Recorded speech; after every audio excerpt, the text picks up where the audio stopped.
A humid May morning on the subtropical wet prairies of Everglades National Park. Still cool from the night, the air is filled with the buzzes of insects and the warbles of breeding birds. Among them, a quiet, raspy call rises from the dew-covered muhly grass, the song of the Cape Sable Seaside Sparrow. A subspecies of the more widely distributed seaside sparrow of North America's eastern coast, this non-migratory population is only found on the very southern tip of the Florida peninsula, also called Cape Sable. This area is so ideal for seaside sparrows that these birds don't leave Cape Sable on some long migration. They just stay here and enjoy the sun, like so many human retirees thousands of years later.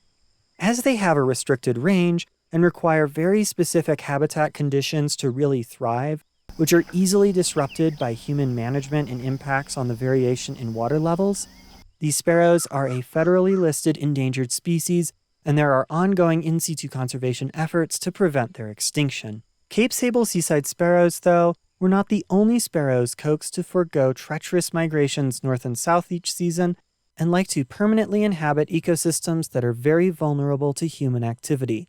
And further north, one seaside sparrow subspecies' buzzing trill can be heard no more.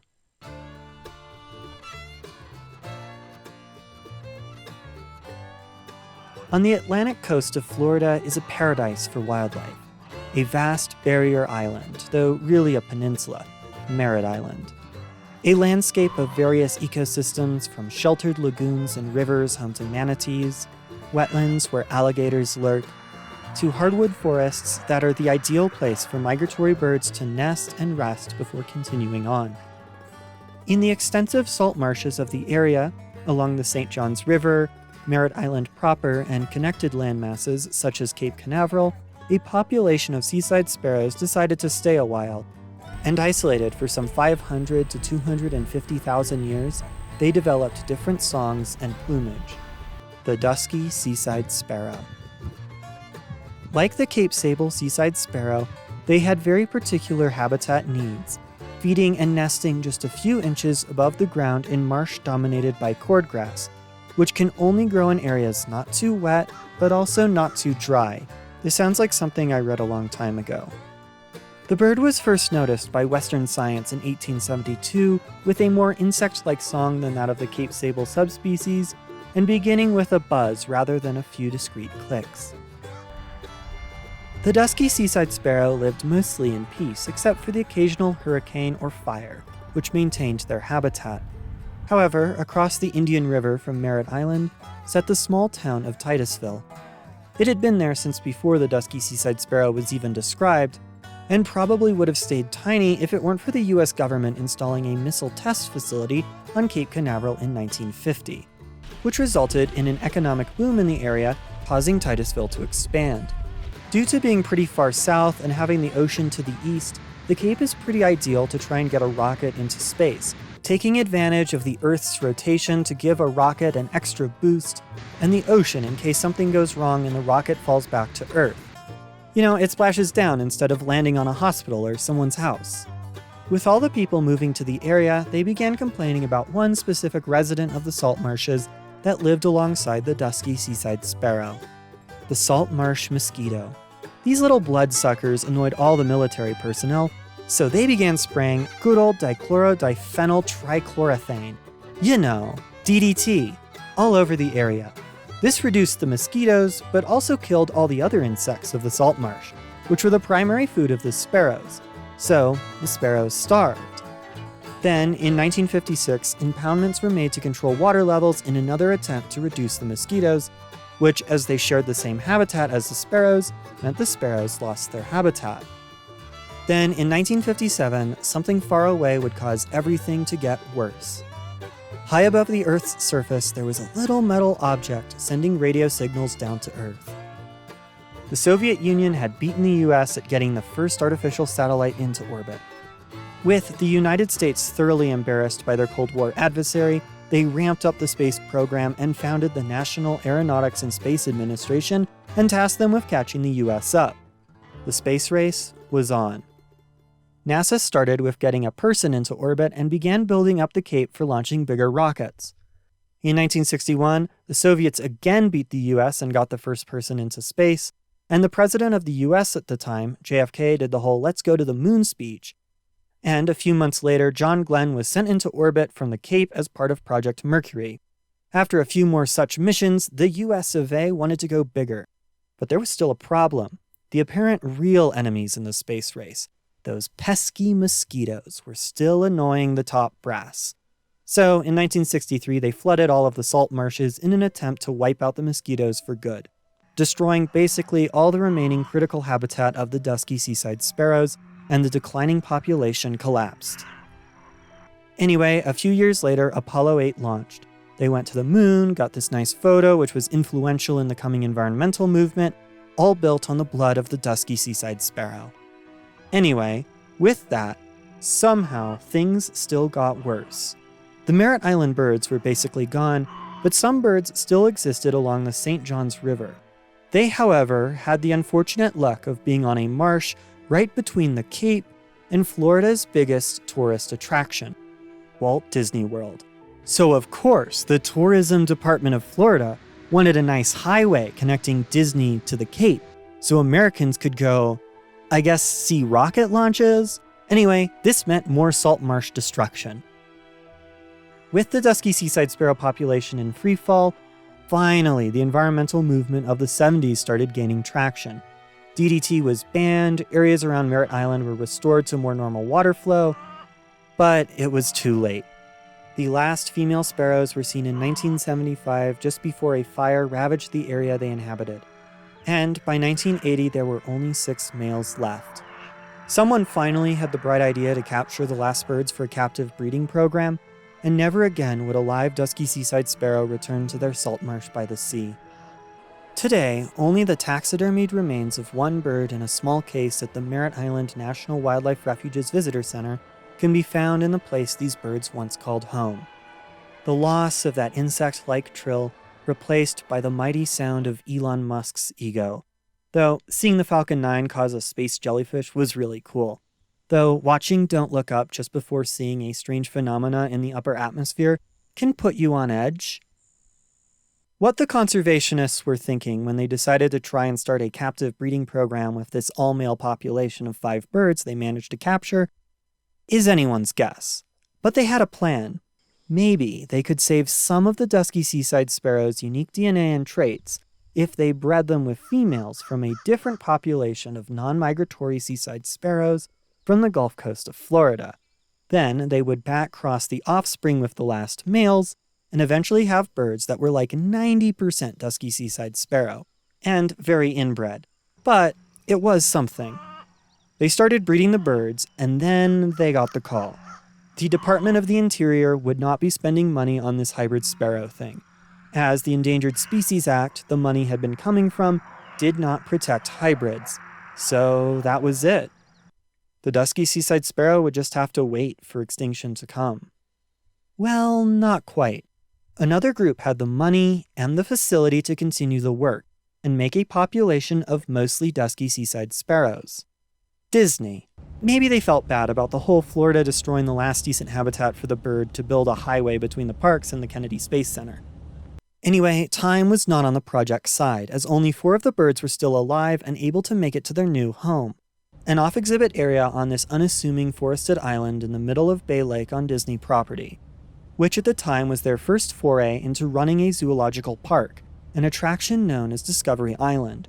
It had a flamingo pond, cranes, tortoises, parrots, the United States' largest colony of scarlet ibis in managed care, monkeys, lemurs in an area called Bamboo Hollow, which sounds way cooler than it probably was, and a fake wrecked ship that was part of the attraction's original iteration as a pirate island with animals.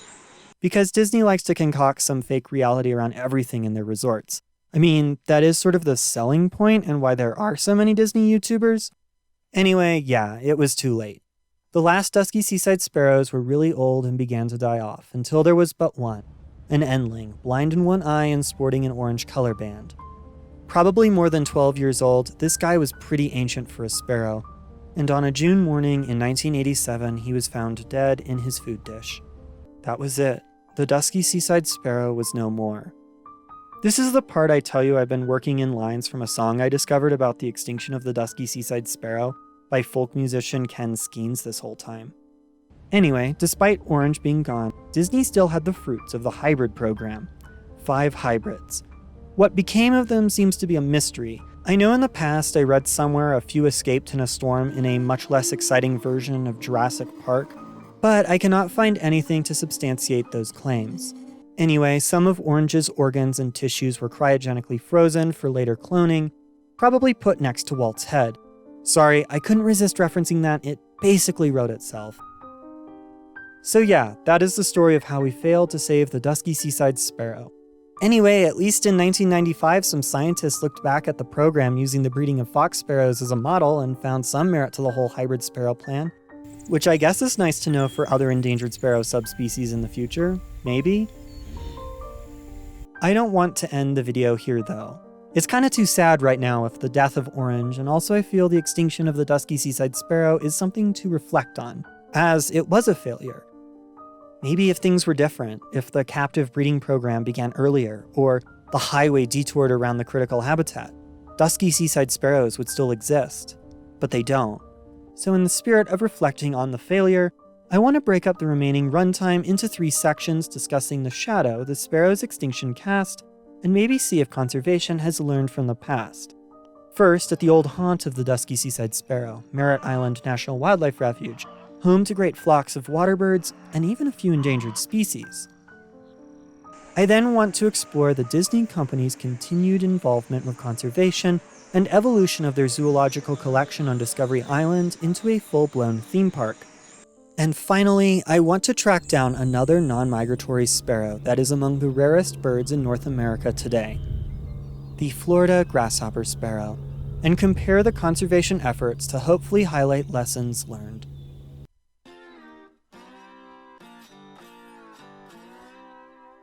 Marrit Island is still a paradise for birds.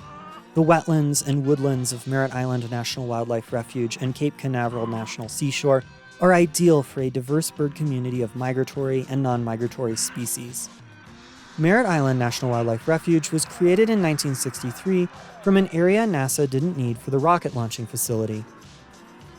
While management of water early in the refuge's history was responsible for the extirpation of the Dusky Seaside Sparrow from the area, today the scenes of wild birds peacefully perched in the shadow of NASA's launch platform are a showcase of nature and technology coexisting. Many of the exquisite herons and egrets feeding in the shallow waters of the refuge are themselves a testament to the protection of nature. Once, plume hunters decimated the egret rookeries of Florida to collect feathers to adorn ladies' hats in the 19th century, and were only protected with the passing of the Migratory Bird Act in 1918.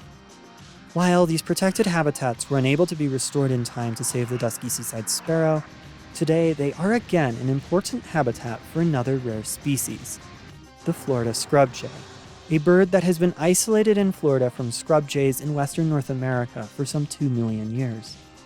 Unfortunately, this species is threatened and in decline due to many similar factors that drove the Dusky Seaside Sparrow to extinction. This species requires very specific fire regimens to maintain the Florida sandpine scrub ecosystem, unique to Central Florida, and the endless building of more suburbs continues to encroach on what remains, as this habitat is less flood-prone than the rest of the state. So you get some suburb named like Sand Hill or Pine Acres. As someone I knew observed, Florida subdivisions usually get named after whatever natural feature was destroyed to put in the track homes. Hopefully there is enough habitat across the state and current conservation efforts are enough to maintain healthy populations of this intelligent and delightful endemic bird species.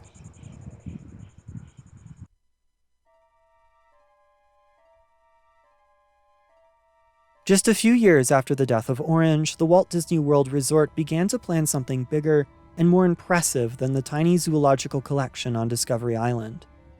A full-blown theme park centered on exploring nature and wildlife conservation, Disney's Animal Kingdom, which opened in 1998. The following year, likely because of this bigger and better facility, Discovery Island's animals were relocated and the island was abandoned to the elements. Literally. All the old cages are still somewhere in this tangle of vegetation. Anyway, with the abandonment of Discovery Island, the central hub of Animal Kingdom home to this enormous baobab tree sculpture, was given the same name in reference to its predecessor. So how is this park, which is apparently the most visited zoological garden in the world, continuing the work the company tried to do with the Dusky Seaside Sparrow, and should a capitalist corporation as big as Disney even be involved with conservation? Well, let's do a quick rundown of the park and conservation themes integrated into it, because like everyone on the internet, I just want to be a Disney vlogger. But bear with me, I spent way too much money with the sole purpose of documenting random conservation signs the average tourist probably doesn't even notice, while they're distracted by a hippo or the bird from Up. So beyond the entrance and a rainforest cafe is a series of exhibits with birds and small animals along a winding jungle path leading up to the main hub of Discovery Island, which I think is supposed to represent some ideal world of humans and wildlife living alongside each other in the shadow of the Tree of Life, which has some 300 animal motifs sculpted into its concrete bark, including this passerine, which, if I squint, might be a Dusky Seaside Sparrow. It's not, but it should be. Anyway, from here there are several lands you can access from this main hub. Africa, which hosts the incredibly themed Kilimanjaro Safaris, a ride meant to replicate an African safari as you ride in a special truck through several large enclosures where African wildlife roam in a landscape full of Florida's native live oak, trimmed to look like umbrella acacia. It is sort of goofy looking once you are familiar with the native flora of Central Florida, but hey, they made an oak look like an acacia. That takes skill. My compliments to the Disney horticultural staff. Today, this is mostly just a laid-back attraction where you see various species as you drive about, but it used to have a whole storyline revolving around poaching and saving a baby elephant.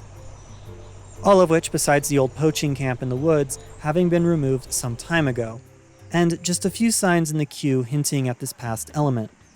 Before the park opened, there was even a fake poached elephant carcass, but apparently moms thought it was too graphic for the kids. Come on, if we don't expose our children to graphic violence, how are they going to realize how messed up the world is? Anyway, Africa also has a jungle trail, allowing a more traditional zoo experience, though the walk through aviary almost had me thinking I wasn't in a big birdcage for a second. Impressive. This trail centers on the gorillas. No coltan mining signs, but there are plenty on the problem of the bushmeat trade. And also a sign on Nile perch and Lake Victoria's cichlids, though they don't have any Victorian cichlids themselves. But only someone like me who has kept and bred them probably knows that.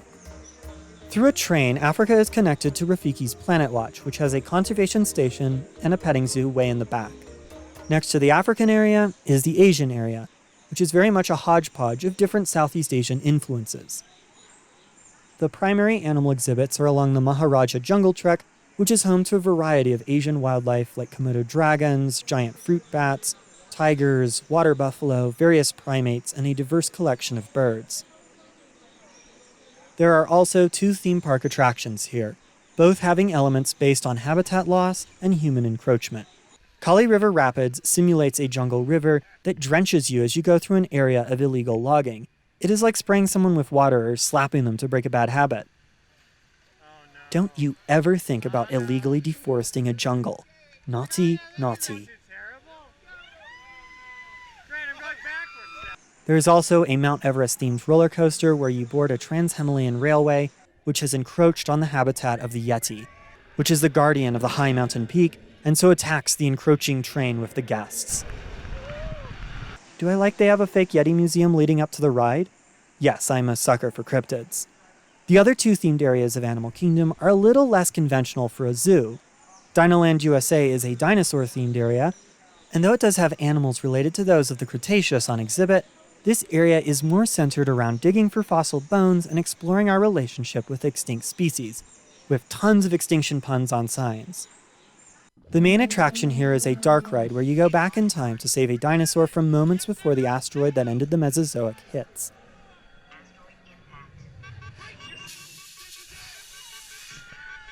I actually really like the queue for this one because it is centered around a museum which has a replica of the KPG boundary layer encircling an entire room, which is a really neat idea. Though I wish it was in a real museum and not a line for some ride. There is also a nice mural showing extinct species and some of today's rarest species to remind you of the current extinction crisis. Finally, there is Pandora, the world of Avatar, based on the film where the blue people stick their ponytails in the thing, that has an environmental message about as subtle as an anvil falling from the sky, that personally I never thought was handled that well. Honestly, same with the sequel. Whale juice is dumber than unobtainium. But people on the internet who cannot do research don't know that unobtainium has been an engineering term since the 1950s, and everyone saying this trash opinion over the last decade probably made Cameron change what people are destroying Pandora for. Either way though, I think the environmental messaging is kinda weak. So there you go, that is my opinion on James Cameron's Avatar that you didn't ask for. However, somehow Disney took this world and actually did a better job with an environmental message by focusing on the idea of environmental restoration. Like, look at all the alien plant life reclaiming old industrial buildings, and you rub this plant so that the plant expels spores to grow more plants. Then, the lab area of the Queue for Flight of Passage, one of the rides, focuses on restoring the ecosystem, removing invasive species, cleaning the environment, breeding smaller species of animal, all in service of conservation efforts focused on the protection of a keystone species, the Ikran, aka the dragon things the Na'vi ride around. Look, they even explain what a keystone species is in the pre-show video. Love seeing educational content stuck in the unlikeliest of places. It makes me so happy. So yeah, the theme park land is better than the movie, somehow. I really like how the park uses fictional species, the Yeti and the Ikran, to tell a story with an environmental message. It is quite novel and creative. But those of you who know I want to do a cryptid and conservation video know that already. Okay, now that I have gone through the zoo and explored the various conservation signs and ideas sprinkled through it, we should talk about the XC2 efforts of this park, as they more clearly connect back to the failed XC2 breeding program of the Dusky Seaside Sparrow. So on the signs for Animal Kingdom, there is a lineup of animals, real, extinct, and imagined, with this ungulate at the end. This ungulate again shows up on a sign for the fictional reserve Kilimanjaro Safaris takes place within. This is the scimitar-horned oryx, an extinct in the wild ungulate from the Sahel of West Africa. It seems, however, Disney no longer maintains a herd of this beautiful species on Kilimanjaro Safaris, instead focusing a portion of the safari ride on talking about the Bonte buck as an example of a conservation success story, which fair as it involves one guy rescuing the last 17 in the 1930s. As for the efforts to breed the collection, they have had reasonable success with elephants, giraffe, and rhinos, and in fact, rhinos born at the park have been sent back to Africa and released, and now have calves of their own out in the Uganda bush.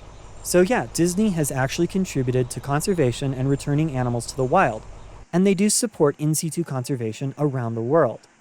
But of course, there is nuance here, and whether Animal Kingdom is truly a beacon of ex-situ conservation and wildlife education is kind of complicated. It is, after all, a zoo run by one of the largest and most capitalist companies in the world, and runs on the general principle of responsible consumption getting us out of our ecological problems. It's okay, you can buy our mass-produced stuff with Lion King characters on it, or your own cheap-looking Ikran nestling puppet.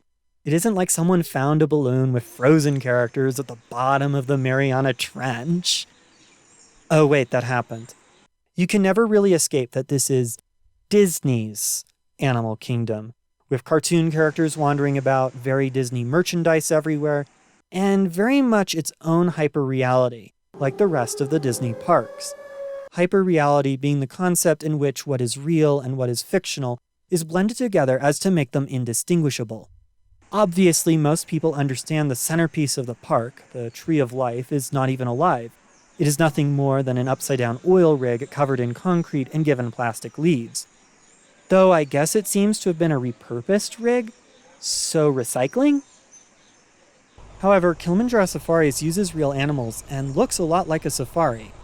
The goal of Disney is for you to suspend your disbelief and trick your mind into thinking you are not on Kilimanjaro Safaris, the Disney ride in Florida, where clever use of feeders and air conditioning manipulate animals to be in certain areas, but on a safari in the Harambe Game Reserve, in whatever African country this is supposed to be, where animal encounters are spontaneous and unpredictable. Maybe you can tell the rocks are fake, and you know that you are in Florida, but unless you specifically know about the fans cooling the lions or the timed feeders, You might believe that each encounter with animals during the ride is unique and not essentially the same experience sold to every other tourist throughout the day. Now, I don't think hyperreality is necessarily a bad thing. However, it can be applied in such a way that might be considered problematic. This has been observed at other Disney parks, but in the case of Disney's Animal Kingdom, this specifically comes out as a Disneyfied and simplified view of interactions between humans and animals, while perpetuating the myth that there is a difference between the artificial and the natural, despite nothing in Animal Kingdom being natural. This is a world where poachers are just bad guys who shoot helpless elephants, not people trying to make a buck to feed their family. Loggers are clueless and a danger to animals of the forest as well as themselves and hapless ecotourists. Again, not people with their reasons and their own story.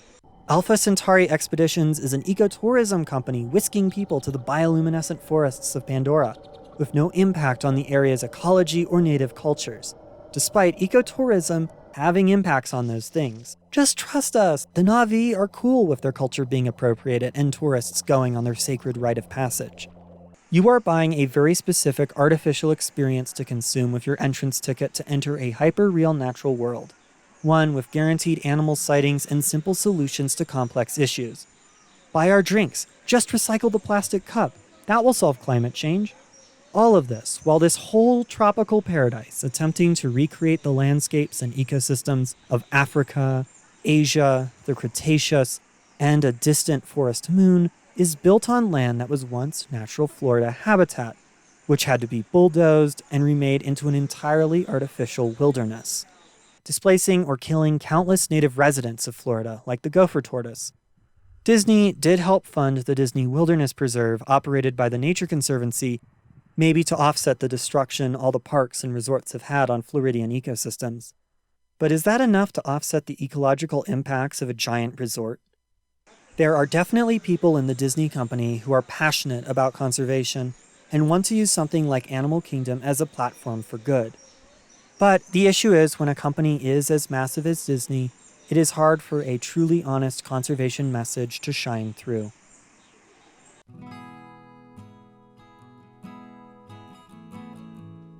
Just a stone's throw from Disney World and close enough to see rockets launching from the Cape is Florida's dry prairie. Like the salt marshes of Merritt Island, these dry prairies are such an ideal place, another sparrow decided to just stay here year-round, the Florida Grasshopper Sparrow. This is a subspecies of the grasshopper sparrow, a bird that is typically found across the prairies of North America in summer. The Florida Grasshopper Sparrow, though, has a very limited range, so building suburbs, along with not allowing the dry prairie to burn to maintain a treeless landscape this bird requires, caused a population decline, because like the seaside sparrows, these birds like things just right. While surveys were not taken until the 1980s to determine the actual population, in the 90s there were only about 500. In 2004, thanks to conservation efforts, that doubled. Then the population collapsed. In 2017, there were maybe only 50. This dramatic decline due to nest predation by native nest predators and non-native fire ants, flooding on the prairie drowning nests, and further habitat loss for nice developments like Prairie's Edge. It was déjà vu for Florida conservationists, another non-migratory sparrow about to disappear forever. However, this time they seem to have caught this in time to get more than 5 male birds in captivity. The birds were able to adapt to captivity and breed well enough that new sparrows could be produced at high enough numbers to start just dumping them on the prairie to bolster the wild population. Some of those were recruited into the wild population and started breeding with wild birds. The release of captive bred birds, along with the extraordinary in situ efforts of the Florida Fish and Wildlife Commission, brought the wild population in 2022 to well over 100. While definitely still not out of the woods as the crash in the 2000s indicates, hopefully careful maintenance of the proper fire regiment, continued releases of captive bred individuals, and in situ work monitoring the population and nests, this little bird will not go the way of the Dusky Seaside Sparrow.